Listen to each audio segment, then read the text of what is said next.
Hi there, I'm Nurse Lori, and I'm here to talk to you today about my healthcare delivery analysis paper looking at chronic kidney disease in America. In Healthy People 2020, there was an objective, a target objective to reduce the incidences of chronic kidney disease as well as the propagation of end-stage kidney disease. That target was not met, and so it was carried over and enhanced in Healthy People 2030. The idea is that we would reduce the number of CKD patients about 4%, just 4%, from 48 to 44. And for end-stage kidney disease, the idea is to reduce 100 cases per 1 million.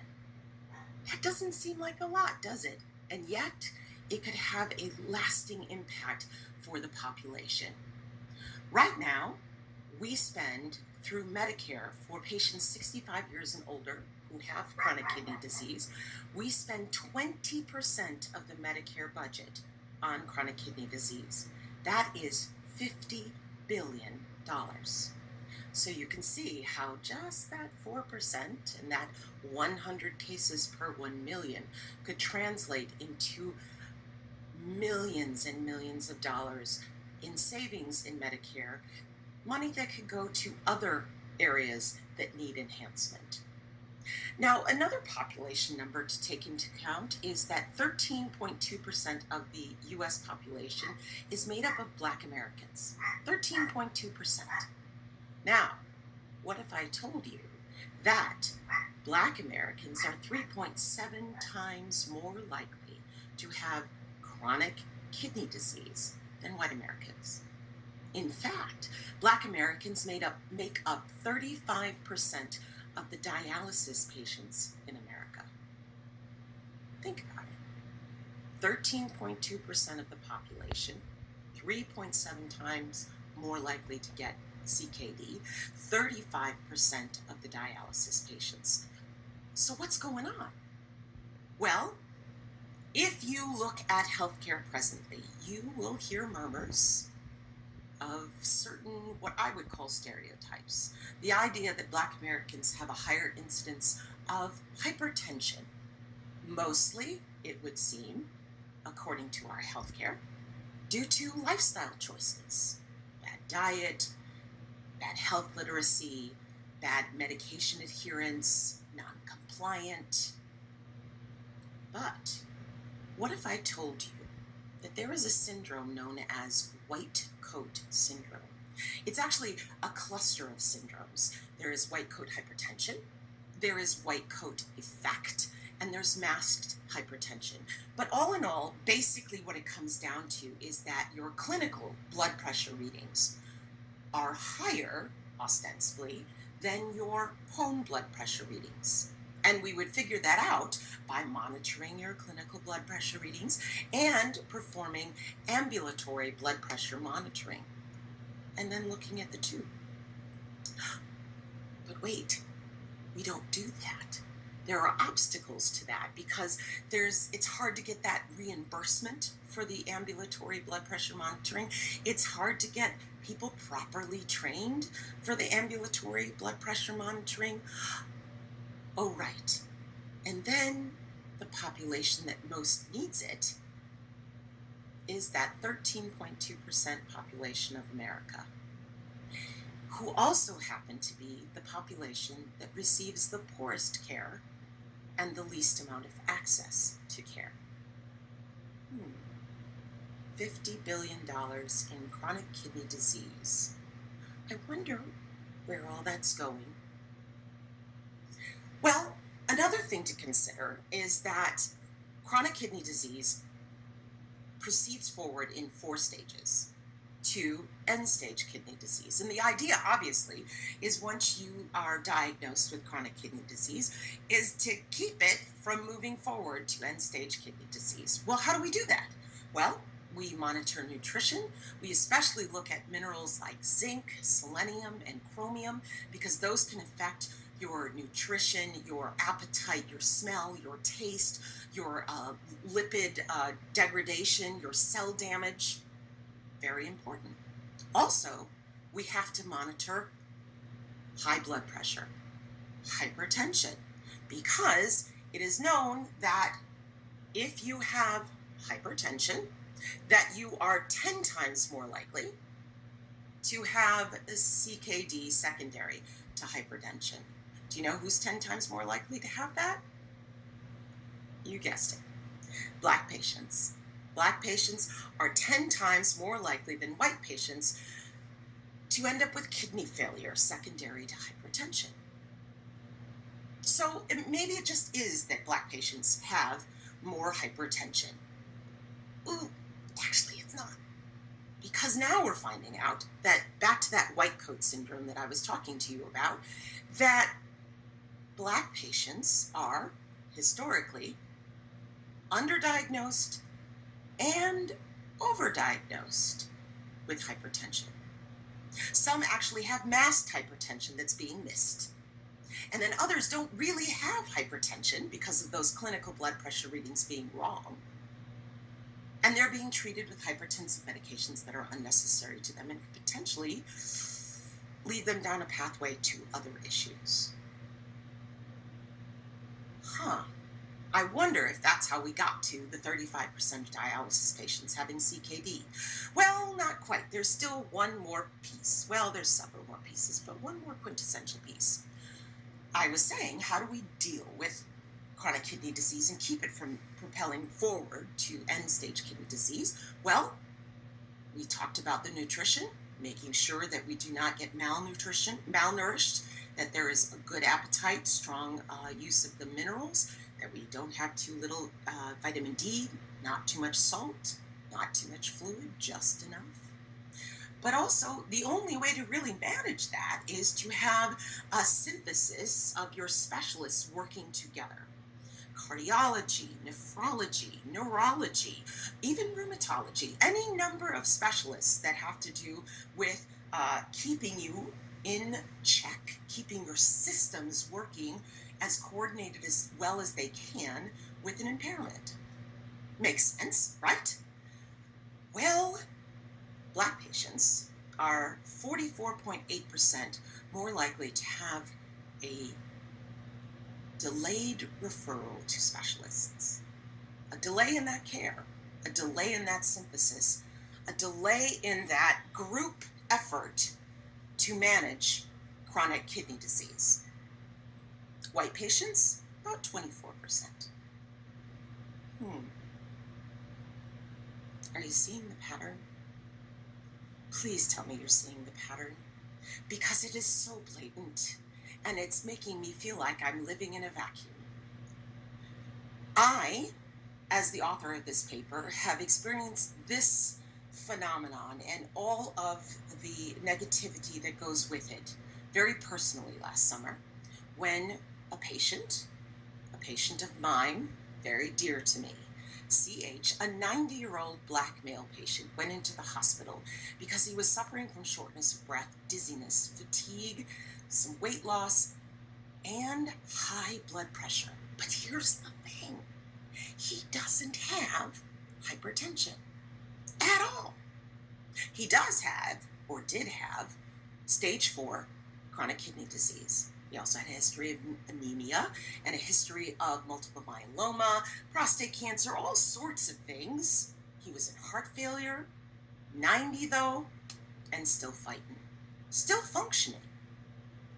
But he went into the hospital during COVID, and so therefore his advocate, the author of this paper, was not able to be there with him as would normally be the case. And despite all of my best efforts to communicate over the phone with the healthcare team, to really impress upon them to look at his history, which was all within that hospital system, to look at the fact that he does not have hypertension and why this then having 170s over 90s would be an anomaly. And then the second day, when it reached 234 over 116, being an absolute emergency. Despite that, they prescribed him IV furosemide to pull the fluids off of him. They prescribed him PRN hydralazine to manage those spikes in blood pressure. What I had wanted for him, as the author of this paper, was for him to be on IV Bumex. Why? Because in his history, in the last many years that he'd been dealing with chronic kidney disease, we have found that he has a negative reaction to furosemide, that it pretty much doesn't do what it's supposed to do. But when he uses Bumex, the fluid goes away. And I wanted them to schedule the hydralazine so we wouldn't have this constant peaks of high blood pressure that was going to tax the rest of his system, particularly his impaired kidneys.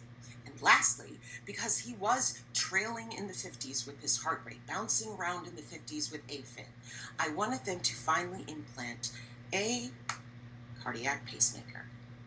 But despite constant conversation, cajoling, begging, critical thinking, analysis, and ultimately threatening, they discharged CH on a white coat syndrome. Well, then, of course, they must have prescribed ambulatory blood pressure monitoring to make sure that, in fact, he had white coat syndrome.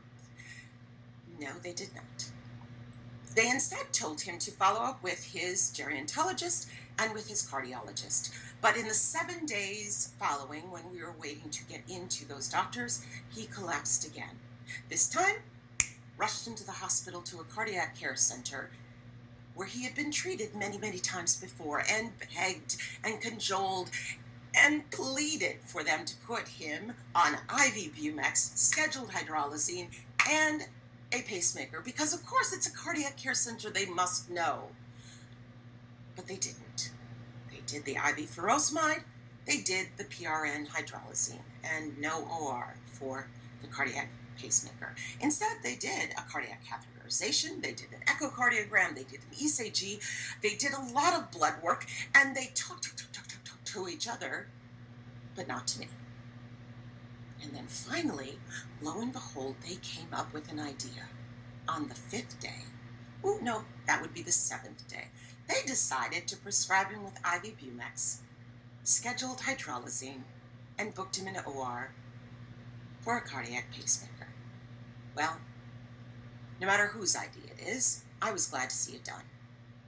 And he did great. Within the first 24 hours, CH was absolutely up and vibrant, eyes popping, ready to do his physical therapy, able to be transferred to inpatient physical therapy, tooling along like the rehab champ that he is. And then on the 4th day of physical therapy, he started getting nosebleeds when he was brushing his teeth. And then he started to get weaker and sicker. And then he couldn't keep fluids, and no urine was coming out. And it was finally determined that his kidneys were done. He had progressed to end-stage kidney disease. I wonder if that had something to do with the 3 weeks of unmaintained, spiking, extremely high blood pressure readings. What do you think? What would evidence tell you? What do studies in history and our medicine, our pathophysiology tell you? Yeah. But as the fighter that he is, he signed up for the dialysis, and for 3 days straight he had escalating dialysis, but it was so grueling and so taxing and so demoralizing, and he was all alone. And worse, he was not only all alone, he was uncared for. During that time, despite his advocates' best efforts to have him designated as a feeder so that he could reserve the rest of his energy for actually consuming nutrition instead of the act of feeding himself, nobody did. Plates of food sat untouched, Ensure bottles sat unopened. He wasn't being given any kind of nourishment. He wasn't being toileted. He wasn't being taken care of. And so finally he said he was done. He said he was done with dialysis and that he was ready to die. But that kicked in an emergency order, and his advocate was able to come in and Swoop in she did, and observed, in fact, the mismanagement of his care, all of her fears come to life. Spent 24 hours nursing him back to his humanity. And then the next day, when he awoke with clearer eyes and a clearer mind and deep, deep embarrassment about how depressed he had gotten, he rallied and he met and superseded all of the benchmarks of inpatient physical therapy to be able to be discharged a full day early. And he was able to get home. And he's doing much better now, but he will be on dialysis for the rest of what will now most likely be a shortened life. We have everything that we need to prevent another situation like CH from happening. We know how to manage chronic kidney disease. We know, evidence-based, that we are not doing the proper care for Black patients. We know that 33% of all patients who go into the hospital end up malnourished. We know all of it. So if we're really going to make this targeted mandate through Healthy People 2020 and Healthy People 2030 and not have to make it again for Healthy People 2040, we need to do targeted work, but we don't need to reinvent the wheel. And we as nurses, with our 9 provisions that are mandated in our ANA Code of Ethics, it is up to us to fight for patients like CH, to fight for that humanity, to fight for just basic evidence-based care that we already know how to do. On top of that, I can wish for there to be more participation, more inclusion of Black people in clinical trials. In 2015, only 1% of the clinical trials of chronic kidney disease included Black patients, despite the 35% of dialysis patients being Black patients. We can do better, and we don't even have to wait for new innovations. We just have to step up.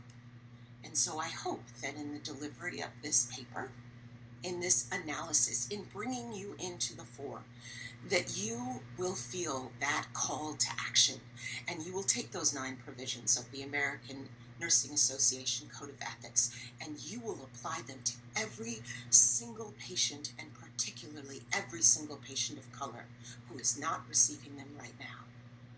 And you will help us to collectively achieve those objectives so that we can have healthy people for decades and decades beyond.